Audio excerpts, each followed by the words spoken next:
지난해 고위공직자범죄수사처가 조희연 서울시 교육감의 특혜 채용 의혹을 1호 사건으로 선정하고 수사에 들어갔었죠. 오늘 1심 법원은 조 교육감과 당시 비서실장에게 유죄를 선고했습니다. 일단은 항소 의사를 밝혔기 때문에 형이 확정될 때까지 직을 유지할 수는 있지만 주요 정책의 추진 동력은 떨어질 것이란 우려가 나옵니다. 먼저 박광주 기자의 보도입니다. 서울중앙지방법원이 조희연 서울시 교육감에게 징역 1년 6개월에 집행유예 2년을 선고했습니다. 당시 비서실장 A씨는 징역 10개월에 집행유예 2년을 받았습니다. 조 교육감과 전 비서실장 A씨는 지난 2018년 전국교직원 노동조합 소속 교사 4명을 포함해 모두 5명을 부당하게 특별 채용한 혐의를 받아왔습니다. 재판부는 조희연 교육감이 공정 경쟁을 가장해 특별 채용 절차를 진행하게 해 임용권자의 권한을 남용했다고 봤습니다. 이 과정에서 조 교육감이 인사 담당 공무원들이 반대를 했는데도 특별 채용을 진행하고 인사실무자들이 채용 과정에 직접적으로 관여할 권한이 없는 A씨의 지시를 따르게 했다는 겁니다. 조 교육감은 즉각 항소의 뜻을 밝혔습니다. 해직 교사들의 특별 채용은 사회적 화합과 통합을 위한 적극 행정의 일환일 뿐 사적인 인사청탁이 아니란 겁니다. 2차례의 엄격한 법률 자문을 했고 사실 그 이후의 과정은 정형화된 절차에 따라서 실무적으로 진행을 했습니다. 일사불란하게 공모해서 수행한 작업이 아닙니다. 그럼에도 불구하고 검사의 주장이 대체적으로 받아들여졌습니다. 이러한 부분에 대해서는 저희가 항소심에서 바로잡도록 그렇게 하겠습니다. 조 교육감은 또 재판을 진행하면서도 아이들 교육에는 흐트러짐이 없도록 혼신의 힘을 다하겠다고 덧붙였습니다. EBS 뉴스 박광주입니다. 판결의 파장이 만만치 않을 것으로 보이는데요. 취재 기자와 조금 더 자세히 얘기 나눠보겠습니다. 금창호 기자, 먼저 이번 재판의 쟁점부터 보겠습니다. 정확한 혐의가 무엇이었고 이 검찰은 어떤 부분에 문제가 있었다고 본 겁니까? 네, 검찰은 지난해 12월 조희연 서울시 교육감을 불구속 기소를 하면서 적용한 혐의가 이 직권남용 권리 행사 방해죄와 국가공무원법 위반 이 2가지였습니다. 지난 2018년 전국 교직원 노동조합 소속 교사 4명을 포함해 모두 5명을 특별 채용하는 과정에서 이 같은 위법 행위가 있었다고 본 건데요. 이 검찰은 특히 특정 인물들을 내정한 상태에서 특별 채용 절차를 진행한 게 문제라고 봤습니다. 이런 절차가 교육공무원 임용령에서 규정한 공개, 경쟁 원칙에 위반된다는 이유로 실무자들이 반대를 했는데도 이 조 교육감이 특제 절차를 강행했다는 겁니다. 게다가 내정자가 있는데도 마치 공개, 경쟁 채용인 것처럼 절차를 진행한 상황에서 특정 인물들에게 고득점을 부여해달라는 의사를 전달한 게 국가공무원법을 위반한 사항이라고도 봤습니다. 반면 조 교육감 측은 그동안 교육감의 직권 행사가 법률적 요건을 충족했는지 또 경쟁 시험을 통한 공정한 절차를 준수했는지 여부를 따져야 한다면서 검찰이 내정이라는 애매모호한 비법적 개념으로 유무죄를 재단하고 있다고 주장해 왔습니다. 그러니까 채용 절차가 적법한지 아닌지를 따지는 게 중요하다는 건데 이 검찰은 내정에 조금 더 방점을, 조희연 교육감 측은 그 이후 채용 과정에서의 절차적 적법성에 조금 더 방점을 둔 채 서로 대립을 계속해왔었습니다. 네, 이렇게 양측의 주장이 아주 첨예했는데 재판부가 결국 검찰의 손을 들어줬습니다. 어떤 점이 문제였다고 본 겁니까? 네, 일단 재판부가 판결을 하고 난 다음에 설명 자료를 냈는데요. 이 재판부가 설명 자료에서 크게 5가지를 따져봤다고 이제 밝혔습니다. 고위공직자범죄수사처 파견 검찰과 공무원들이 이 수사에 참여를 했던 게 위법한 사항이었는지, 그리고 또 특채의 경쟁 시험을 통한 공개 정령을 요구한 게 과연 적법한 부분이었는지, 이 부분들은 조희연 교육감 측에서 따져봐달라고 요구를 했던 부분들이고요.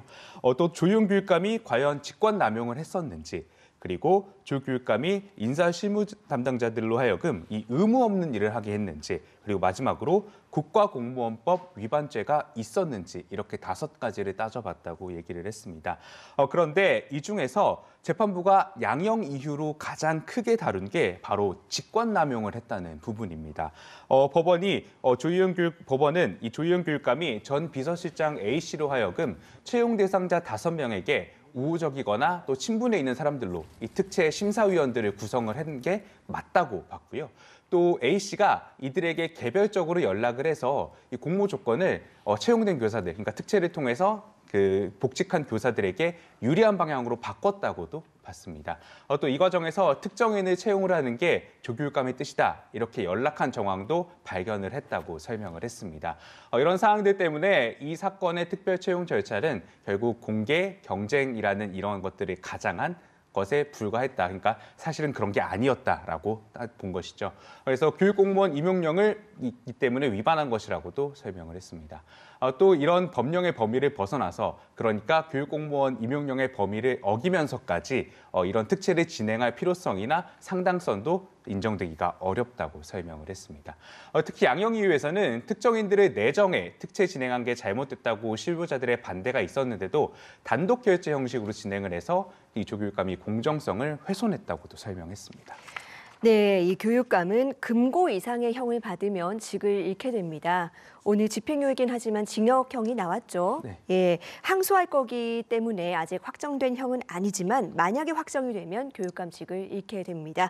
서울 교육 정책에는 어떤 영향을 미칠까요? 네, 말씀하신 것처럼 당장 직을 잃는 거는 아니지만 앞으로 이제 정책을 추진하는 데 있어서 좀 어려움이 있을 거란 예상이 좀 많은데요. 이 조 교육감은 3기를 시작을 하면서 3선을 하고 3기를 시작하면서 국제교육과 토론교육, 그리고 또 인성교육, 그리고 생태 전환교육을 강조했습니다. 일명 국토인생 교육이라고 하는데요. 이 슬로건에 맞춰서 국제 공동수업이라든지 농촌유학 등을 또 집중적으로 추진을 하고 있었습니다. 최근에 농촌유학 같은 경우에는 범위도 좀 다양하게 확산이 되기도 했었고요. 그런데 이 조교육감이 법정 구속이 되진 않아서 당장 이 정책들이 중단이 되는 것은 사실 아닙니다. 하지만 교육계에서는 이 3기 정책 추진의 동력이 크게 줄어들 거라는 전망이 많이 나오고 있습니다. 특히 서울시 교육청은 최근 국민의힘이 다수당을 차지한 서울시 의회와 올해 예산안을 두고 큰 갈등을 겪었는데요. 시의회가 교육청 예산을 5,700억 원가량 대폭 삭감한 건데 이 삭감 항목에는 앞서 말씀드렸던 그 농촌유학과 같은 조교육감의 핵심 정책들이 포함이 돼 있습니다. 교육청은 이르면 다음 달 열리는 임시회에서 추가 경정 예산안을 올려서 이 사업들을 다시 추진하겠다는 계획이지만 이 사법 리스크가 생긴 상황에서 교육감이 적극적으로 움직이긴 힘들 거란 예상이 나옵니다. 이 서울교사노동조합 관계자는 법정 구속만 피하면 혼란이 심하진 않을 거라면서도 조 교육감이 추진해온 혁신교육이 위축될 것이라고 설명했습니다. 예, 여기에 더해서 이 조교육감이 교육계에서 맡고 있는 직책도 사실 참 많습니다. 이 전국 시도교육감 협의회장에다가 국가교육위원회 위원까지 맡고 있는데요. 전국적으로도 미칠 영향이 만만치 않을 것 같습니다. 네, 그렇습니다. 그동안 조교육감은 전국 시도교육감 협의회장을 하면서 이 교육부 등 중앙정부 정책에 상당히 좀 비판적인 목소리를 많이 냈습니다.